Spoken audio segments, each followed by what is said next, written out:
Hello, everybody, and welcome to ZTV Live. I'm Susan Mulligan-Fleischman, and today is Tuesday, July 14th, Bastille Day. We have a great show tonight. Ralph Peluso is back with Reading, Writing, and Ralph, and his guest tonight is Paul Arneson, author of I Couldn't Milk Another Goat and I Closed Too Many Eyes. We can't wait for Ralph to interview Paul and learn all about his books and his great stories. But first, I'd like to do a word from our sponsors.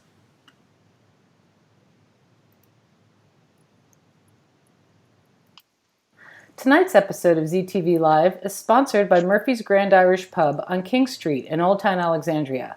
Murphy's has outdoor seating, limited indoor seating, curbside pickup and delivery, and they now have live music on Thursday, Friday, and Saturday evening. Visit murphyspub.com. And by The Italian Place on Wythe Street in Old Town. Look for your favorite authentic Italian specialties like pizza, pasta dishes, fresh Italian subs, and Italian wines. Its counter-serve store stocks all sorts of Italian goods and goodies. Visit theitalianplace.com and see their dinner specials, pizza kits, and more. And mention the zebra for 15% off your order. And by Riverbend Bistro on Fort Hunt Road in the Holland Hall Shopping Center in Alexandria, with carry-out as well as indoor and outdoor seating. Their new summer menu is available, so be sure to check out their delicious and refreshing specialty cocktails along with their menu. Visit riverbendbistro.com. If you'd like to place an ad or become a sponsor of ZTV Live, just send us an email at ads@thezebrapress.com. That's ads@thezebrapress.com. And now I'd like to just tell you about two great stories I read today. One is about the Scholarship Fund in Alexandria, also called SFA. For 34 years, the SFA has raised money to help Alexandria students attend college. In its history, it's raised over $16.5 million, making the college dream a reality for many. In 2020, the SFA saw its largest single-year total of $504,000, and that number was enough for the nonprofit to award scholarships to 181 graduating seniors. 64% of T.C. Williams High School students live at or below the poverty line, and these scholarships help these graduates when they attend college in the fall. But the SFA prides itself on being able to support students through all 4 years of higher education. To fulfill that promise, renewal scholarships are also offered, and this year's renewal total amounts to $550,000. These scholarships will be awarded later this summer. Recipients are headed to schools across the country to study in various fields. See the story on thezebra.org for more details. And job seekers, this next piece of news may help you. We all know the pandemic has hit everyone hard. And in this area and all over the country, many people are out of work. Nationally, the unemployment rate is 11.1%, and here in Virginia, as recently as May, the rate was 9.4%. Alexandria photographer Sam Fatima wanted to do something to help turn things around. He learned that people who have a headshot are 21 times more likely to receive profile clicks and 9 times more connection requests. So Fatima partnered with Headshot Booker and Brookfield Properties for a new initiative aimed at helping the unemployed have a fresh start. Fatima's own studio in Franconia, called Sam Headshots, is geared toward offering clients that perfect picture for social media and business branding. So on Wednesday, July 22nd, Fatima will participate in 10,000 headshots.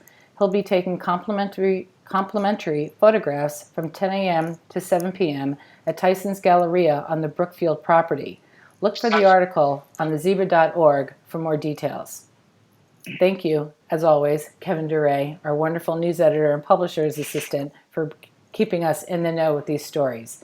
And now I'm going to bring Ralph Peluso on the screen. Hey, Ralph. Welcome back to Reading, Writing, and Ralph.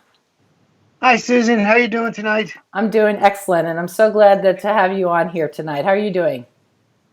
I'm doing fabulous. We have another terrific guest, who's written two very nice books. Fantastic. I'm going to bring him on the screen right now as you're introducing him. Absolutely. Here he is. Here's Paul Arneson.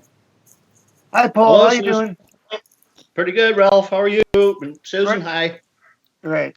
Well, Paul, I'll let or start filling the background, and you can complete it. I'll let our viewers know a little bit about you. Paul is a retired lieutenant colonel. He had a distinguished military career, and he served in some great capacities in the Defense Department. Um, and he's written his first book that he penned. Is memoirs of his brother-in-law who was a combat medic. So it's a very serious tone. Got some great stories to it, though. But Paul, why don't you fill in more of the background for the audience and about yourself? Well, you did a very good job, Ralph. Yeah, I was in the Air Force for pretty close to 30 years. My wife and I had about 17 different assignments all over the country here and Germany, and I went to Korea. And it was a great time. I enjoyed every year. We had one son and who never was in the same school for more than 2 years, so that was a challenge for him. But I retired a couple years ago and decided that I'd do some writing, and I've enjoyed it, every bit of it. Fabulous. So tell me start with how did you select this topic? Because it's such a serious topic, and it's written in such a way that brings many of us who have served or haven't served closer to the battlefield and what's inside the minds of a person like your brother-in-law who was a combat medic. Well, I was very lucky. Both books are about family. The book we're talking about first, I Closed Too Many Eyes, was my brother-in-law, written about my brother-in-law, who typically didn't like to talk about the war, World War II. He was much older than I was. My sister was 18 years older than me, and he married a man 11 years older than her. So he could have been, up there, grandfather, I suppose. But we were good buddies. But when I was a little boy, I wanted to know. I kept hearing people asking him about the war, and he just he'd shut up, wouldn't say anything. But as I got older, and especially after I got into the Air Force, then I started asking questions about it because I was curious. And he opened up. He went up in his attic and brought down boxes of material that he had brought back from Germany, and it turned out to be an amazing story. He kept a journal for most of his time in the Army, and it was documented to the point where I couldn't believe it. And I had to write a book. It just had to be. And so it was a great experience. Unfortunately, he passed away many years ago now, but I was glad I was able to put his story in a book. A lot of things happened to him during the war that's pretty fascinating, and we'll get into some of that. But it was a great... Describe some of the emotions that you were feeling as you read that journal. Well, not only the journal, and I'll talk about that, but he also wrote letters, and his mother kept every letter he wrote. He wrote to his mother and dad, he wrote to his brother and his sister, and they kept everything. And so I was very lucky. I had all this material to look through. And he was more concerned about his parents and how they were going to take the war. His father was running a dry cleaning and laundry business, and Bear would just worry about his dad. And that was what his concern was for 1940 to 1945, was how the shop was doing. And he kept encouraging his father to take time off. And the unfortunate part is he had three brothers. The other two went off to war too, and the third one was too young. So he had a reason to worry about his father, but they made it through. But the emotions of reading these letters was amazing because he was a good writer. And his mother was just a wonderful, wonderful lady. And she'd write him back, and some of her letters were in this group too. So I had letters, I had all the journals. He brought back a lot of things that Nazi materials and that they had dropped from airplanes. He brought all that back. So it was easy to write the book. Yeah. Well, the visual from the title that you selected, I Closed Too Many Eyes. Yeah, that's a story unto itself, Ralph. I was sitting with him. I guess I was around 23 years old, and we were just starting to really talk about his experience. And I was so happy that he was finally able to open up. And he said, well, I'll tell you, Paul, I, are we okay? I haven't been able to talk about this with anyone because, frankly, I closed too many eyes. And it started for him right away. Once he had gotten the end of the battle, they went from northern Africa to Europe and all the way through Sicily.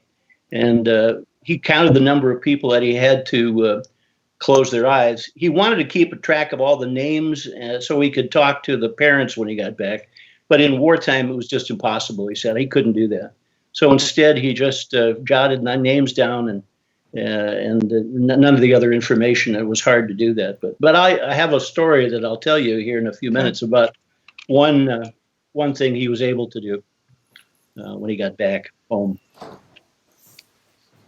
It's very touching, and as you go through the stories and the memories, one of the things that struck me was there was so much tension built up because of the amount of waiting that they had to go through. It seems for wherever they were shipping out, there was a period of waiting, and I can't imagine the angst that they felt. So how did he come across in his letters from that perspective? Oh yeah. It was really an amazing thing.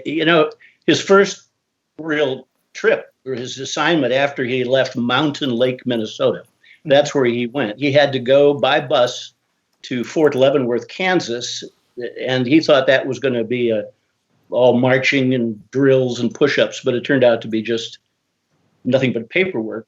And then he went to a camp in Texas, Camp Barkley, to become the medic, and that was cut short because they needed medics quickly.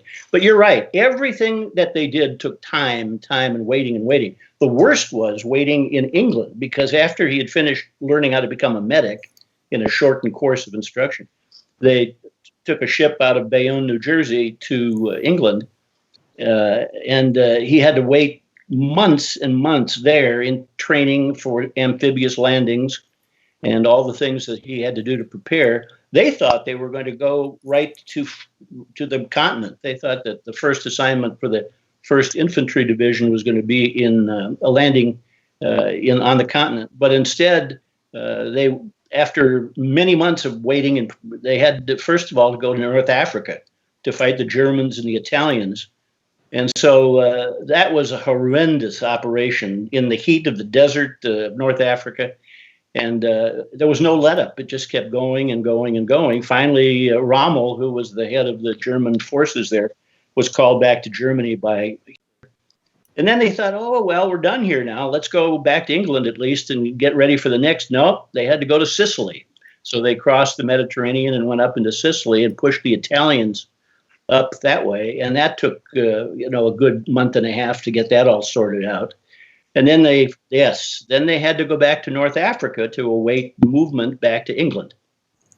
And then it was months and months again in England waiting to get to Africa, to the continent. And they didn't know they were going when D-Day was coming up, as you probably know. They had to go on convoys down to Africa, to the French coast there for a D-Day invasion. And everything took time.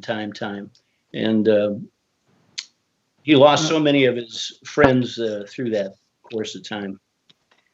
Yeah, it's the time in the waiting. You don't know what the outcome is going to be. You don't know if you're going to survive. You don't know what you're facing. It's so intense. So as you started writing your book and as you completed it, what were the takeaways that you would like the readers to get from all these memoirs and notes and diaries and the like? Well, the reason I wrote the book, and I guess this is the big takeaway, the reason I wrote the book really was for, of course, the grandchildren of Bear and his children's kids, because they didn't get to know their grandfather very well. The takeaway, though, is also for people who they didn't know Bear, they didn't know anyone in the family, but they've been waiting to write a book, perhaps, or they're just waiting to talk to their grandparents. The big takeaway is that don't lose the opportunity to do that. I just lucked out by having a relative that had all this knowledge and information that was so, I thought, just amazing. But everyone, don't discount every family has someone that they would probably make a great book. And I really encourage you to do that. If nothing else, for the family that's going to encourage to do that. But the other takeaways is that when we go to war, I guess, the things that Bear said he learned and that the Army learned is that we were, for the medical side of the house, they were very unprepared. One of the things they ended up using was, of course, sulfa drugs. That was not really available to anybody before the World War II. So that was a tremendous thing. And then methamphetamines was also huge. The Germans started using this kind of a drug. It was for PTSD and to give you more energy in battle. But the big takeaway there is that the medical community now knows that amphetamines are tremendous for attention deficit disorder and PTSD. But it was the Americans in battle in World War II that really were the trial for that drug. And it was amazing. Yeah. So, A lot of things learned over there. Yeah, and the thing, I didn't serve in the military, and I have a great appreciation for folks like yourself who provided service to the country to keep us safe. Thank you. But if and there are so many stories in there, but if you had to pick one of the more touching stories, which one would it be? Oh, there is one. There is one. In fact, I almost get choked up thinking about it every time I do, and I'm not going to do that tonight. But the thing that was the most touching for Bear is that he had a great friend, another medic. His name was Matt Vagliano. He was a Italian fellow, a great big guy, broad-shouldered, and really a super guy. And they had made plans, Bear and Matt. Well, when the war was over, they were going to get together and they were going to start some kind of business or do something together. Because they liked each other a lot. So anyway, they were in Belgium. The Battle of the Bulge was about ready to hit. And this Matt told my brother-in-law, well, I'm going to take the Jeep and I'm going to go get some more bandages because we need them. We know it's going to be rough. So I'm going to go do that. So that was about 1 a.m. He never came back. So Bear said, well, I don't know. I guess he might have been captured or shot or something. And he never saw Matt again. A lot of months, year went by and no record of him. So Bear, left the theater of operations, went back home in 1945 when the war was over and never knew about it. The touching part about it is I found, after going through the archives and records here in Washington, that not only did Matt Vagliano survive, he was a prisoner of war. And he did make it. He made it back to New Jersey and started a plumbing business there. But he had never been able to contact Bear because he had lost the information and all that. But what was touching, and of course, is that they were such good friends and they had to leave the war zone, not knowing what happened to each other. So it was too bad. Right. It's tough when you don't know. And yeah. And what message would you give to your readers of this book, besides the ones you've already mentioned? Yeah, I the main message is just don't let your family go by without doing something for them. But family is pretty important, and I just think that don't discount anything that is being done by your parents or your grandparents, and make sure you at least have a chance to record them. This pandemic, I don't mean to get too morbid here, but the pandemic really opened my eyes to the need for keeping records of family. We were lucky in this next book. I'll tell you, right? I won't go into it yet, but the Norwegians that we'll be talking about kept all their family records in the Bible. They'd put their names and dates. So we'll talk about that. But that was why I was able to write the next book, because of the records that they kept in the family Bibles dated back into the 16 and 1700s. It's great. So before we transition to the next book, Paul has been gracious enough to offer a copy of each of his books autographed to 3 winners tonight. So we'll start here with a trivia question about World War II. And the first question is, who is the commander of Operation Torch in North Africa? And so the audience will start to answer that as we get into the next segment. The second book is a little lighter toned, so it's a little bit of a shift, and it's also very entertaining. And I couldn't milk another goat, and of course, it's about your grandmother's immigration to America. Yeah. And so, how'd you get that title? Because she said it to me. She was born in 1878. When I was 22 again, Betty and I, my wife and I, were in the Air Force. And I had told her before I left for Little Rock Air Force Base, starting my Air Force career, I said, Grandma, I want you now to sit down and please write your story down, because I know you've got one. And she said, oh, I'd like to do that. That'd be great. But she started writing it, and it was all in Norwegian, because she didn't really be able to write English very well. And so it was all Norwegian. And she called me one day and she said, this is really depressing. I can't write in English. I can only write. And I said, don't worry, Grandma. We'll take care of this. So we finally met at Christmas time that year. And I said, first of all, why did you leave Norway? So we can know that. She said, well, the truth is I just couldn't milk another goat.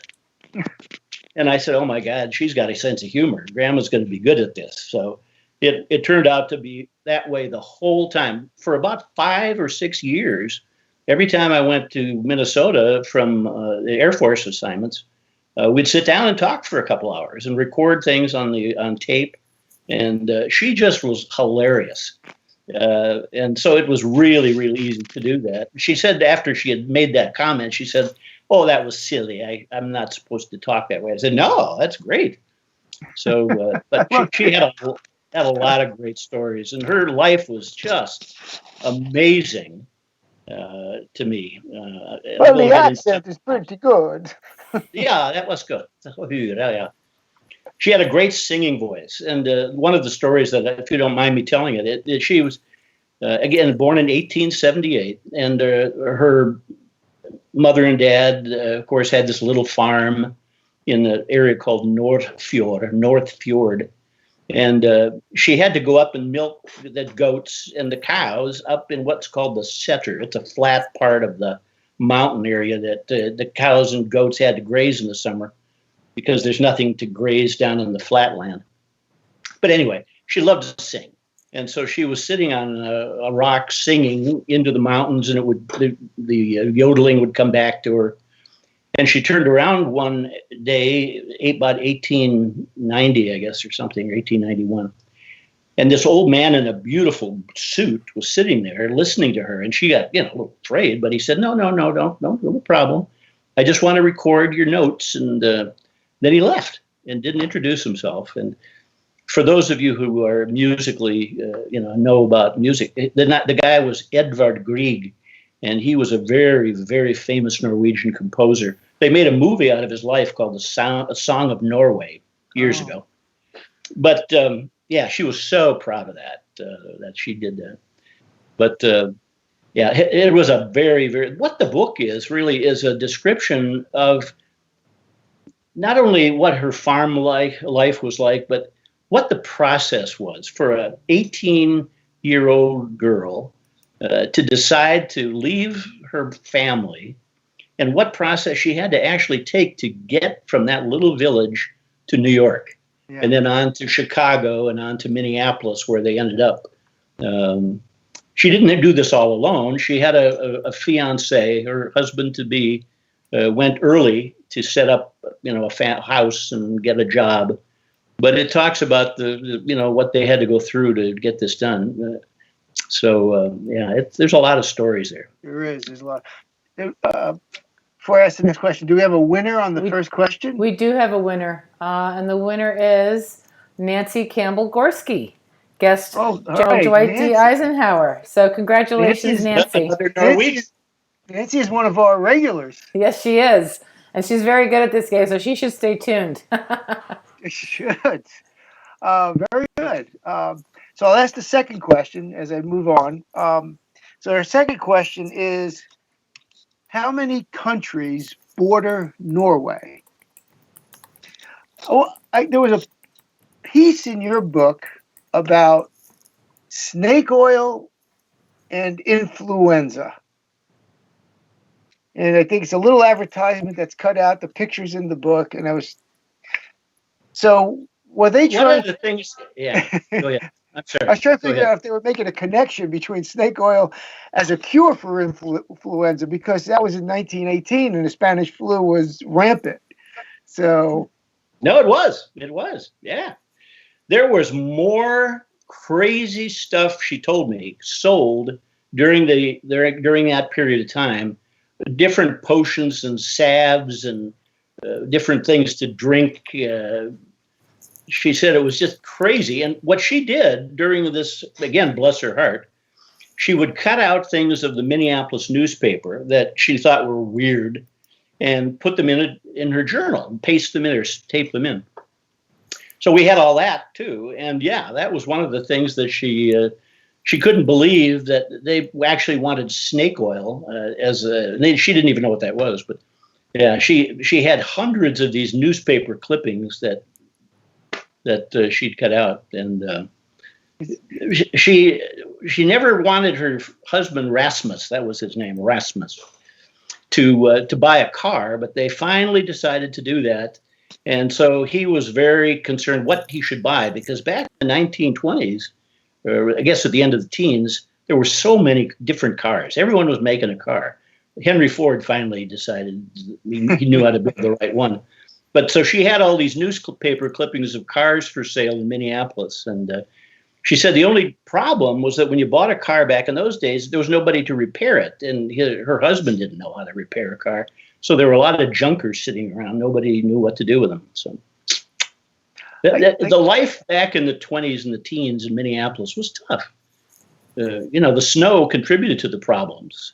She said one car they had died on their way home from a church service, and they had to get a horse to pull the car back to the house. She said the neighbors were smiling and laughing and giggling at them, their car being pulled home by a horse. So in reading through the all the notes and everything, I never got the sense that even as an 18-year-old leaving Norway to come to a strange country, that she was ever really nervous. Was that your perception? No. She was not nervous. She had it all planned out. She knew what she was doing. She was I wouldn't say she was a tough woman. Remarkable for an 18-year-old, though. She was a tough gal. She knew, but she was very kind. But she did not suffer, being too reticent on anything. She raised all 5 children. One died early, just a couple months old. The unfortunate thing about her children is that she outlived all but one. All of her kids died of different things. My mother was the only one who survived past grandma's passing. So it was, but no, she was a really, really tough cookie. She ran the house pretty much. Her husband, Rasmus, was the main millwright at General Mills. That's why they picked Minneapolis, by the way. Minneapolis was known in Norway as being a place to go for a job. And the mills were a very important part of that. And so Rasmus was working all the time. And Grandma Thorson, Grandma had to run the house. And so she did that with a, steel fist. Yeah, she struck me. I think you're right. She was on the strongest side, but very determined. Yeah. Do we have a winner yet for question 2? We sure do. We have Kevin Arwood. Great. Is the winner. Great. And Kevin tuned in early, and he has been enjoying the whole conversation, and he guessed the answer right. So Kevin, congratulations. And also, Nancy, if you could just send your address via private message in the next winner also, and I'll remind everybody again, private message in the Zebra so we can mail you the book. And we have one last question, and it's, so what is the capital of Sweden? So, Paul, which of Yes, her Ralph. which of her stories really tugged at your heartstrings when you went through this? Well, I guess the thing that about Grandma Thorson that was so intriguing was her family life back in Norway was tough. It really was, and I remember her telling me all about it and tears rolling down her cheeks when she was doing it. Her mother passed away when she was 7. Her dad was psychotic. He really was. He had his problems. The one that she really loved and grew up with was her grandmother again, who just was the sweetest lady in the world. Her father remarried after her mother died, and the woman that came into that home then was very cross, and she didn't care if Carrie left the family. In fact, she encouraged her to leave. So it was her life was really tough. She worked different jobs before she left Norway. One that it impressed her more than any was working as a chambermaid at the beautiful Hotel Alexandra right there in Norrfjord. And one of the guests that would come almost every summer, 3-4 summers in a row, was the Kaiser of Germany, Wilhelm. And he'd pull his yacht up into Norrfjord, and Grandma was always assigned as his chambermaid. And if you've ever remember pictures of Kaiser Wilhelm, he'd always have a mustache that went up to a point on both ends. And she said that I was one that never got to see him, but his points down. He was always down when I saw him. So before he combed it up, I guess. So she loved the job, and she said, nobody saw the down but me. I was the only one, she said. So. You do a great grandmother. Well, I sat with her, good girl. So do we have a winner on that third question? Not yet, and I have to say, wow. Yeah, I think that people maybe just maybe get up to refresh their water or something, but people, the capital of Sweden, somebody's got to know that out there. So I'll give it back to you guys. Let's give them another couple of minutes. Yeah, we will. Sure. So what message, again, different than the ones you said before, would you want the readers to take from I Couldn't Milk Another Goat? Well,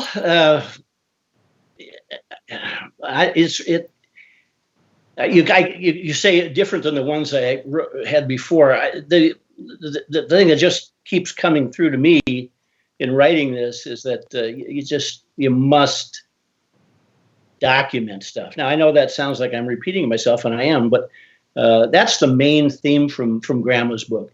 Don't let your relatives say, oh, I'm not interested, or I can't do it, or I don't have anything important to say. There's just so many people that I think are short-sheeted in literature because the families don't take care of that. So that's really the main reason. Also, visit Norway.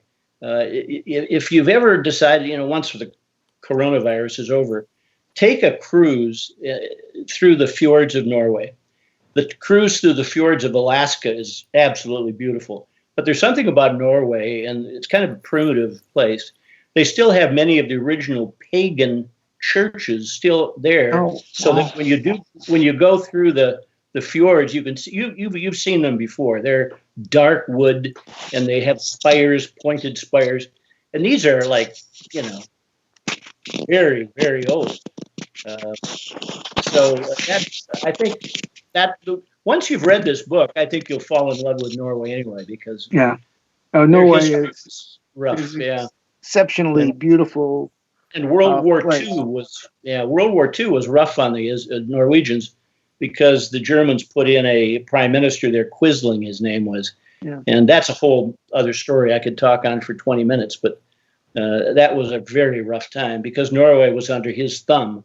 And they finally, at the end of the war, executed him. But you might have heard the word quisling as someone that is a traitor to your country, and that's what he was.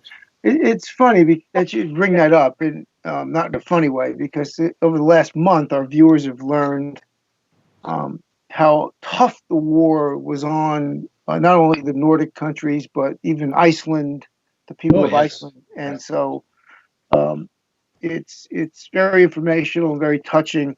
The one thing I took away from I Couldn't Milk Another Goat was that, don't be afraid, and, get outside your comfort zone, have a plan, and charge on. And, it's determination. And she got it done. I have to give her a lot of credit. So, Susan, we have a winner for the capital of Sweden. We absolutely do have a winner. John Gorski guessed Stockholm. All right. So very good. Yeah. So we will. So John and Nancy and Kevin, please make sure that you PM your mailing address to the Zebra Press on Facebook, and we will get those copies out to you. Congratulations. Great. It's great. Paul, you've been a fabulous guest. And what would you like to say to the viewers in closing? Tack ska du ha, jag skulle se du en gång till. Also, if you wouldn't mind putting up that little sign where it would show if you did decide that you wanted to have the books, just go to Amazon. They're on Amazon. And, put my name in, Paul Arneson, and it'll come right up. I hate to push it, but I mean, if you'd like to, they're available there on Amazon. Completely different. It's like writing MacArthur's Reminiscence and the story of Helen Keller. They're that different and that emotionally charged. But you did a great job. My next book is about my mother, who it'll be titled Clarence, I Told You Not to Spit in the Sink. That's the next one. Thank you very much, Paul. It's been great. Thank you. Susan, before we leave, I have a very special announcement. You do, and I'm ready for it. We are going to have an additional episode of Reading, Writing, and Ralph next Tuesday, July 21st. And our guest is going to be worldwide renowned author Jane Levy, who's written 3 books that have been in the New York Times top 10 list. Lefty's Legacy, the story of Sandy Koufax. The Last Boy, the biography of Mickey Mantle. And The Big Fella, the biography of Babe Ruth. And with baseball season starting July 23rd, that is going to be one heck of a show, because she is a charming individual and she knows her stuff. Yeah, she obviously does. Baseball fans everywhere hopefully they'll be tuning in for that, because I know that's going to be great. It's going to be right. Yeah, that's cool. Congratulations, Ralph. That's fantastic. We'll have a good time. Yes, absolutely. I look forward to it, and I'll see you back here then next Tuesday. You will do that as we get ready. Terrific. Thanks, Paul. Good night. All right. Good night. Good night. Good night, everybody. And to the audience, thank you so much for hanging with us and listening to that wonderful interview with Paula Arneson. Tomorrow night, Jane Collins will be here with her 10 Questions show, and she'll be interviewing Dr. Stephen Herring of the Alexandria Health Department. And on Thursday night, we have a special with our own Zebra publisher and Grand Poobah, Mary Wadland, will be here interviewing Dr. Julie Tran, talking about dentistry in the age of COVID. So that'll be sure to be another entertaining and informative show. So for that, I will say have a wonderful Tuesday evening, and remember to be the good news in someone's life.